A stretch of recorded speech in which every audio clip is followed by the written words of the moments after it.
तक हमने जो है वो हिप्शियन और मार्शलियन के डिमांड कर्व की डेरिवेशन देख चुके हैं पहले, कंपनसेटेड और अनकम्पनसेटेड। उसमें हमने देखा था कि जब एक गुड की प्राइस इंक्रीज़ होती थी, यानी कि प्राइस ऑफ एक्स इंक्रीज़ होती थी, तो एक्स की क्वांटिटी कम हो जाती थी, ठीक है।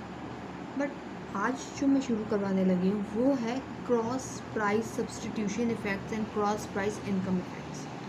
वो उसमें क्या होगा कि प्राइस ऑफ एक्स के बढ़ने या कम होने से आपके वाई के ऊपर चेंजेस अकर होंगे, और अमूमन ये कब होते हैं, जब गुड्स या तो कॉम्प्लीमेंट्री गुड्स होते हैं या सब्स्टिट्यूट गुड्स होते हैं, ठीक है। मेरे ख्याल में इसको आगे लेके चलते हैं और इस हिसाब से आपको एक्सप्लेन करते हैं, ठीक है। तो पहले मैं आपको करवा रही हूँ क्रॉस प्राइस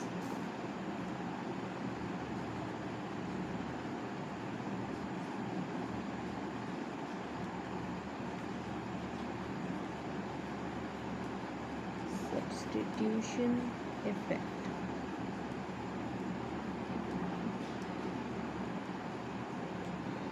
ठीक, इसमें क्या होता है, चल मैं यहाँ पे आज आपको जो है थोड़े डिफरेंट केस करवाती हूँ।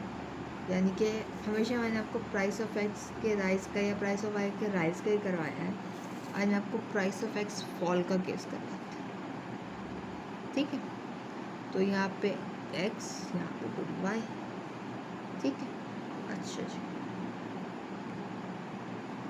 ये है जो आपका इनिशियल यूटिलिटी लेवल चल रहा है। ग्राफ ऊपर कर ही दूँ थोड़ा सा, ठीक है। चलो, ये यूटिलिटी लेवल चल रहा है। ये मैंने यहाँ से जो है ये ड्रॉ कर दी बजट लाइन, ठीक है।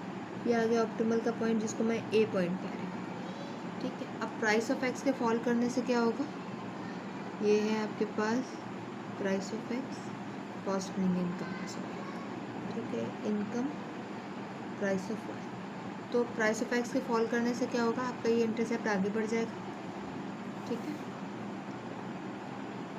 इसको मैं यहाँ, ठीक है, नेट। अब मुझे यहाँ पे मार्कर की जगह चेंज करना है,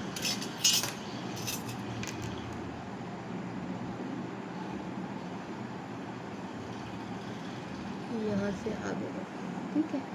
ये नया पॉइंट बन गया। अब प्राइस ऑफ एक्स के फॉल होने से ये क्वांटिटी चल रही थी एक्स और गुड वाई की, ठीक है। ये एक्स की चल रही थी, ये वाई की चल रही थी, ठीक है। अब जैसे अब मैंने आपको बताया कि भाई प्राइस ऑफ एक्स फॉल हो रही है, ठीक है। अब अगर आपका कंजम्पशन बंडल यहाँ बन रहा हो या अगर यहाँ बन रहा हो, तो आप वाई के बारे में क्या रिजल्ट निकाल सकते हैं, होगा ना ये सब। अच्छा, मैंने डिफरेंस कर इंतहाई गंदी किस्म का बनाया है। मेरे टीचर्स अगर ये देख लें तो सच में मुझे बहुत पिटाई लगेगी उनसे, ठीक है। तो चलो मैं यहाँ पे बना के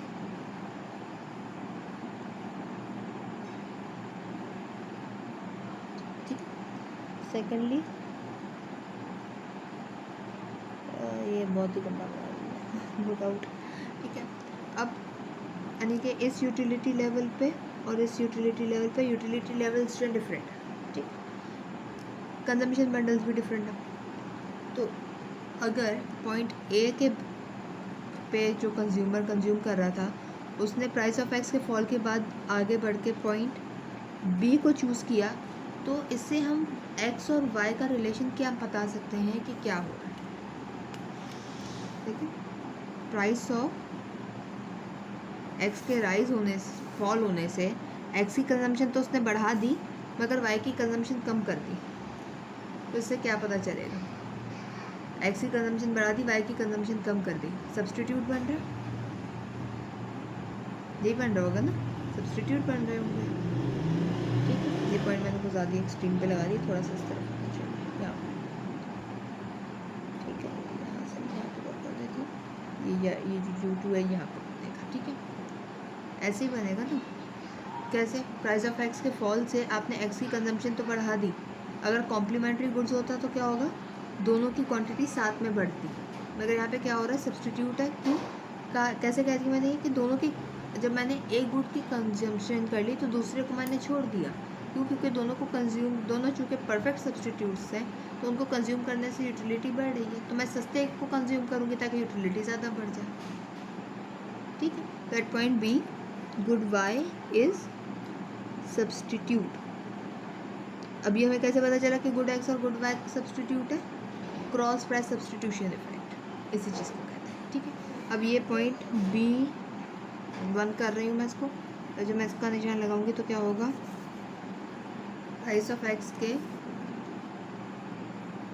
फॉल होने से अगर इंडिविजुअल जो है वो ए से B1 पे चला गया तो हम क्या कहेंगे कि क्या कर्व बन रहा है, यानी कि क्या वाई का क्या आपके पास आ रहा होगा? तो यहाँ पे आप कहेंगे कि वाई जो है वो आपके पास आ रहा है, वाई इज़ कॉम्प्लीमेंट्री गुड, यानी कि एक्स और वाई जो है वो दोनों के दोनों कॉम्प्लीमेंट्री गुड है। कैसे पता चला? प्राइस ऑफ एक्स के फॉल होने से, ठीक है, आपका जो प्राइस एक्स की कंजम्पशन तो बढ़ी मगर साथ में वाई की कंजम्पशन भी बढ़ी है। तो इस पॉइंट से जब आप देखेंगे तो आप इस चीज़ को कि एक्स की कंजम्पशन बढ़ने से वाई की कंजम्पशन भी बढ़ रही है, तो दोनों के दोनों आपस में कॉम्प्लीमेंट्री हैं। सब्स्टिट्यूट्स में क्या होता है? एक की कंजम्पशन बढ़ रही है तो दूसरे की साइमल्टेनियसली हम कम कर देते हैं। ठीक, ये तो हो गया क्रॉस प्राइस सब्स्टिट्यूशन इफेक्ट। अब क्रॉस प्राइस इनकम इफेक्ट के बारे में,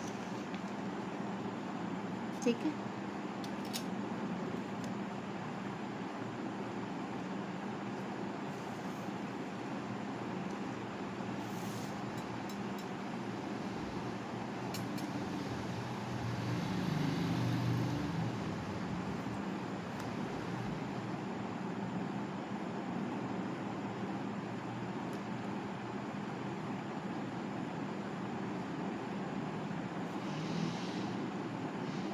पॉइंट ए, ठीक है, प्राइस ऑफ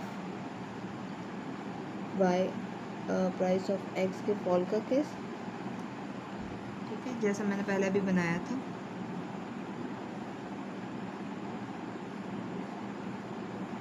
ये प्राइस ऑफ वाई के फॉल का केस आ गया, बजट लाइन आगे शिफ्ट होगी, ठीक है, एक्स और वाई।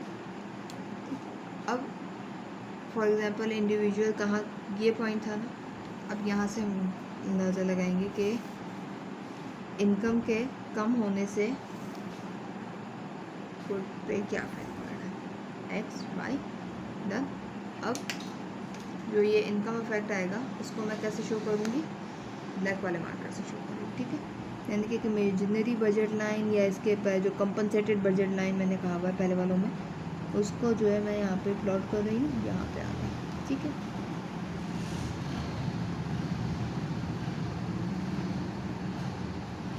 देखिए ये आ गया पॉइंट बी। तो इनकम के कम होने से वाई पे क्या इफेक्ट पड़ रहा है? वाई कम हो रहा है, ठीक है। अब यहाँ पे नॉर्मल गुड का हमने अब तक क्या डेफिनेशन देखी है कि नॉर्मल गुड कब होता है? जब इनकम राइज होती है तो उसकी कंजम्पशन भी राइज हो जाती है, ठीक है, यानी कि अगर इनकम फॉल करेगी तो उसकी कंजम्पशन को भी फॉल करना चाहिए, यही होगा ना इसका मतलब। यानी कि at this area y is normal, अगर ये b पॉइंट जो है यहाँ कहीं लाई कर रहा होता, b डैश, तो क्या होता? y यहाँ पर होता, यानी कि इनकम के कम होने से y की कंजम्पशन बढ़ गई, तो कौन सा गुड बनता?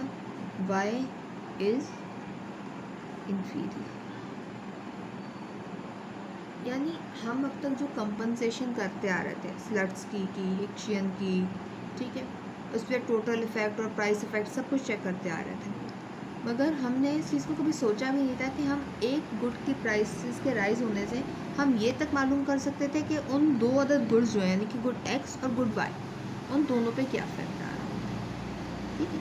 अब आप खुद देखें, ये प्राइस ऑफ एक्स के राइज और फॉल की वजह से यहाँ से हम डिमांड कर्व को भी ड्राइव कर सकते हैं। उसकी वीडियो भी जल्द इंशाल्लाह मैं आपको अवेलेबल कर दूँगा उस चैनल पर।